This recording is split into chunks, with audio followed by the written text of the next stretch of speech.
চট্টগ্রামের যুবকরা সব এখান থেকে গৌসিয়া কমিটি আছেন, আহলে সুন্নাত ওয়াল জামাতের ব্যানার আছে।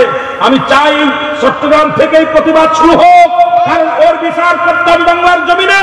যে আলেমদেরকে গালি দেয়, যে ব্যক্তি ইমাম সাহেবদেরকে গালি দেয়, ইমাম সাহেবদেরকে বলৎকার বলে, ওর কি জানা ছিল না ইমাম সাহেবের জানাজা না পড়লে কুত্তা দেখানো লাগবে? যারা বলেন ঠিক কিনা? ইমাম সাহেব জানাজা না পড়লে ওর কবর পর্যন্ত হবে না। জন্মের সময় মাওলানা লাগছে, বিয়ের সময় লাগছে, ওর মরার সময় লাগবে। যারা বলেন ঠিক কিনা? সেই ইমামদেরকে কিভাবে গালি দেয়? একটা ইমামের প্রতিবাদ দেখলাম না, আমি আশ্চর্য হয়ে গেছি। আমি তো চট্টগ্রাম মনে ছিলাম চট্টগ্রাম থেকে হয়তো আগুন জ্বালবে। চট্টগ্রাম থেকে আমাদেরকে দরকার ছিল প্রতিবাদ করার, যে একটা ইমাম হয়তো অন্যায় করতে পারে, আর ইমাম মানেই নেতা। নেতার বিরুদ্ধে যাদের আঙ্গুল তোলে সেই সমাজে পাপ হতে দেরি হয়, সময় নাই, ব্যভিচার অন্যায় হবে। যেন বলেন ঠিক কি? কষ্ট পাচ্ছেন?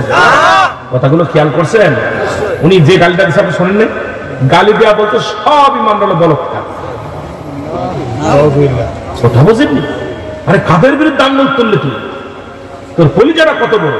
আর আমরা আছি বড় কষ্টের মধ্যে, কারণ এখানে ওই উপরে যারা আছে তাদের দেশে ভুতুম ফেঁসায়, তারা এগুলো নিয়ে আনন্দ ফুর্তি মারে। বড় নেতারা আছে যারা, তাদেরকে এমন ভুতুম ফেঁসায় ধরছে, তারা এখন কথা বলা বন্ধ করে দিচ্ছে।